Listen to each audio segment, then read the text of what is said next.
Bonjour à tous. Dans cette séquence, je vais corriger un exercice qui porte sur le théorème de Thalès. C'est un exercice de préparation de brevet. C'est l'extrait d'un brevet, je ne sais plus de quelle année, mais c'est un exercice intéressant parce qu'il mélange à la fois le théorème de Thalès et le théorème de Pythagore. Donc, c'est un classique. Donc, Michel participe à un rallye VTT sur un parcours balisé. Le trajet est représenté en très plein. Le départ du rallye se fait au point A et l'arrivée au point G.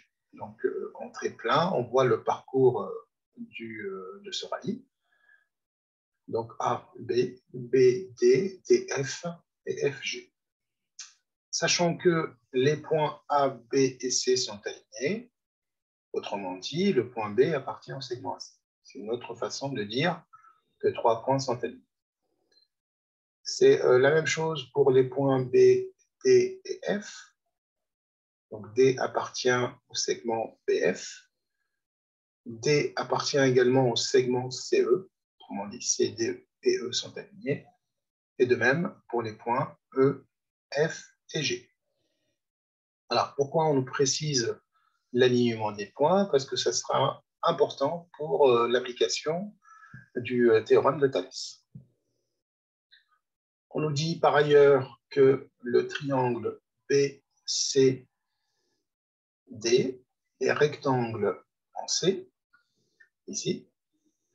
Je rajoute le codage pour ce faire. Donc, BCD est rectangle en C et DEF est également rectangle en E. Nous avons deux triangles rectangles, un rectangle en E et l'autre est rectangle en C. Première question de cet exercice, montrer que la distance BD est égale à 2,5 km. Alors, donc, on est en train de chercher la distance BD. Nous sommes dans un triangle rectangle en C. On connaît désormais deux longueurs et on cherche la troisième. Ici, c'est le côté BD qui représente l'hypoténuse. Donc, tout à fait. Donc, ici, on applique directement le théorème de Pythagore sans réfléchir. Donc, on connaît deux longueurs dans un triangle rectangle. On peut trouver la troisième à l'aide de la relation ou bien du théorème de Pythagore. Eh bien, on va énoncer d'abord les conditions de l'application du théorème. Donc, c'est l'angle droit. Donc, BCD est rectangle, c'est-à-dire un triangle rectangle, et rectangle en C. Donc, d'après le théorème de Pythagore,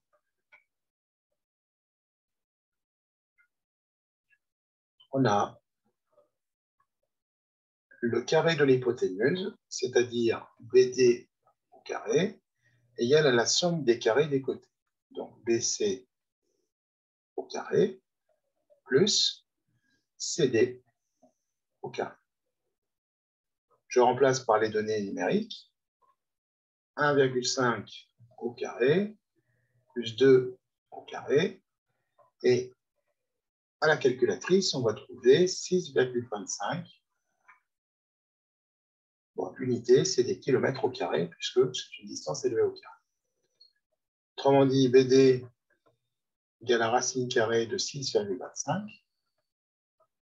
Et racine carrée de 6,25, c'est tout simplement 2,5, c'est ce qu'on cherche à montrer ou à démontrer, donc 2,5 km. Donc BD est bien égal à 2,5 km. Voilà pour la première question de cet exercice. Donc ici, ce qui est important, c'est la rédaction. On n'oublie pas de rédiger, de justifier l'application du théorème avant de passer au calcul qui est simple en soi. Deuxième question. Donc pour la deuxième question, on nous demande de démontrer que BC et EF sont parallèles. Donc je cherche à démontrer que BC est parallèle à EF. Alors la droite BC, c'est le prolongement du segment PC. Donc, je peux... Voilà. Et la droite EF, c'est le prolongement, la prolongation du segment EF. Alors, comment je vais démontrer ça?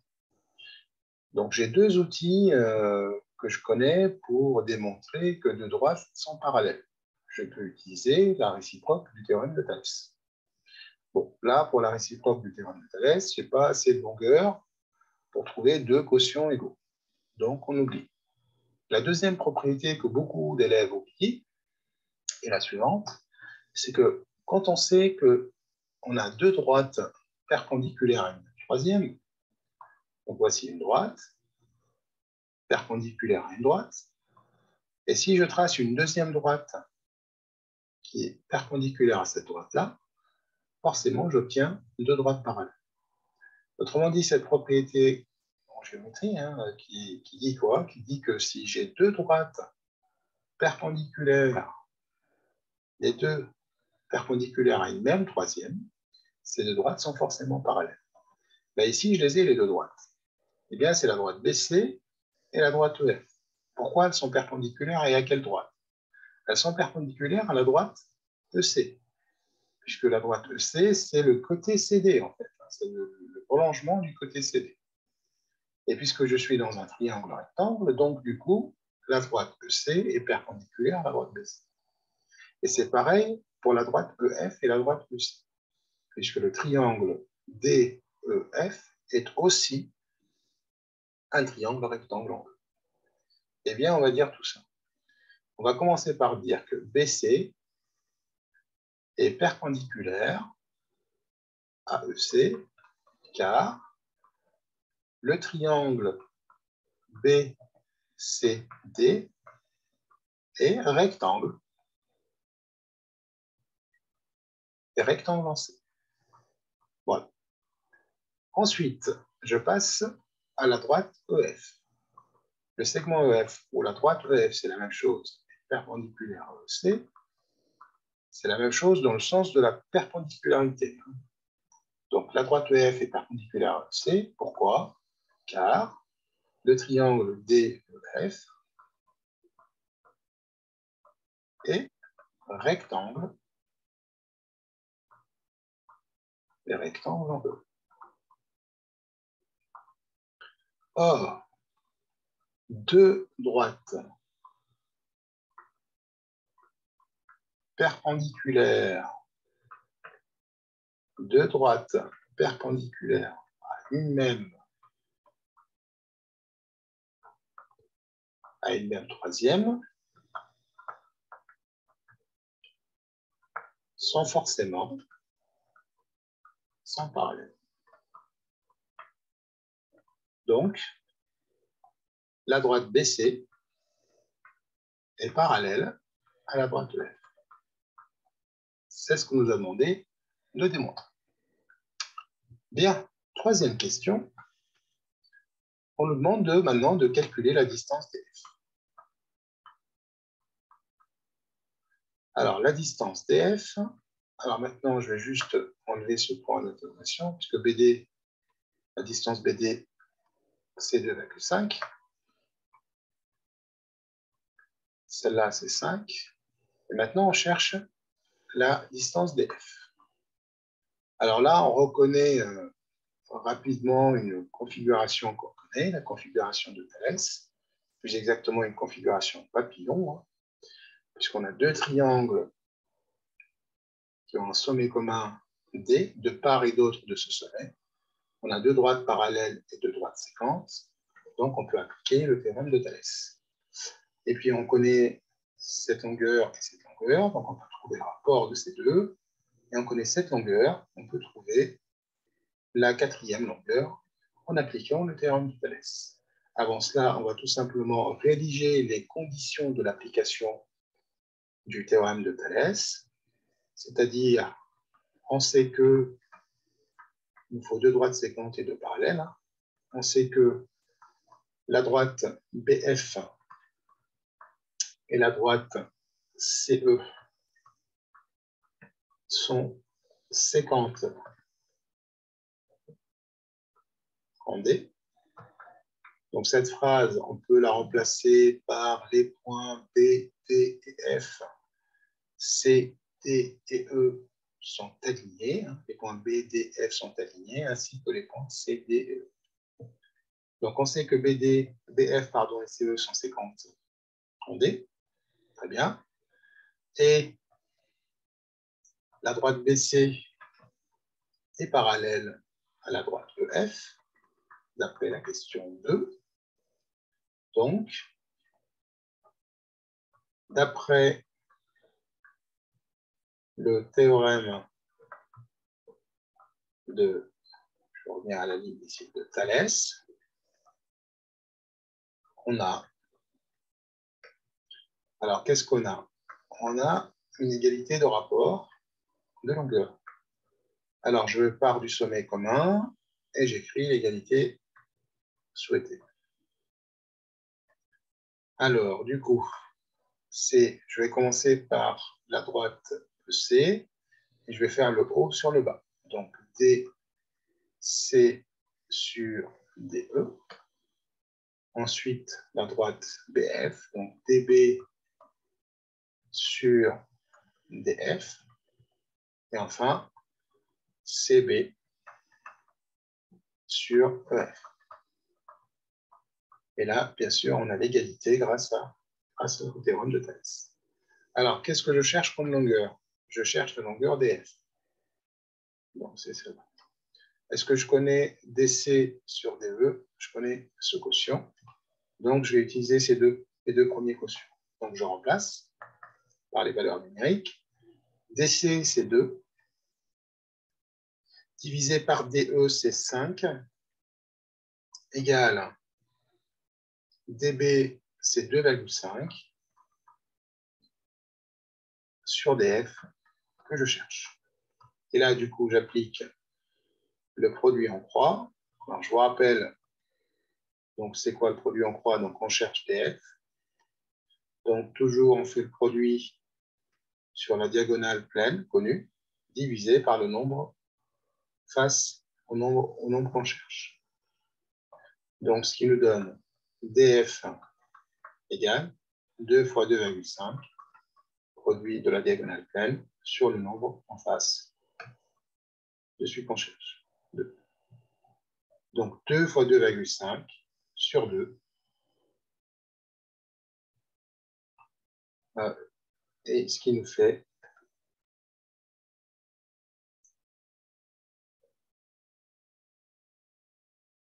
c'est pas 2, c'est 5, je me suis trompé. 2 fois 5 fois 2,5 ici. Donc 5 fois 2,5, c'est pas 2.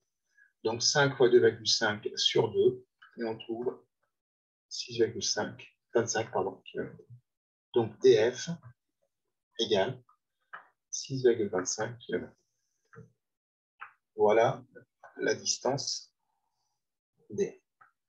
Alors, je vous conseille quand même, quand vous calculez une longueur à l'aide de Thalès, de vérifier votre résultat. Ça prend 2 secondes. Ce n'est pas très compliqué. Alors, comment je le vérifie? Eh bien, on sait que le produit, quand on a 2 quotients égaux, c'est qu'on a le produit des diagonales, les produits sont égaux. Donc, 5 fois 2,5, qui est ici, doit être exactement égal à 2 fois 6,25, ce qui est le cas. Donc, 2 fois 6,25, vous vérifiez, ça doit être égal à 5 fois 2,25. D'accord? Tous et demi, vous trouvez dans les deux cas votre résultat. Il ne faut pas hésiter à le faire sur votre feuille de brouillon, ça vous évite de perdre des points. Parce qu'on fait vite une erreur quand on calcule rapidement les choses. Question 4. La question 4, on nous demande maintenant de calculer la longueur totale du parcours. Donc, j'ai refait le schéma ici pour avoir de la place.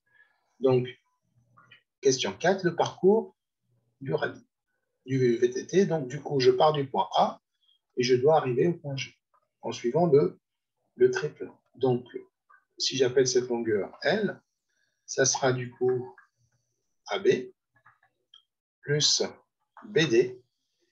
BD, on a trouvé que c'était 2,5 plus DF. DF, on vient de la calculer, c'est 6,25 plus FG. Voilà. Donc, du coup, ce qui nous donne 7 plus 2,5 plus 6,25 plus 3,5. C'est une question cadeau. Et donc, du coup, ça nous donne 19,25 km. La longueur du parcours est de 19,25 km. Alors, là, il nous reste la question 5. Je reviens vite pour la question 5. Calculer la question 5 que je n'ai pas copiée. Alors, pour la question 5, on nous dit que pour aller dans la distance A, pour aller du point A vers le point B, la vitesse moyenne était de 16 km/h. Donc, je répète, pour effectuer cette distance, dans la distance AB, la vitesse moyenne était de 16 km/h. Et donc, on nous demande de calculer le temps, la durée. Donc, on nous demande de calculer le temps du parcours AB en minutes et secondes. Alors, qu'est-ce qu'on sait? On connaît la distance AB. La distance AB, c'est la longueur AB. La longueur AB, c'est 7 km. Je connais la vitesse.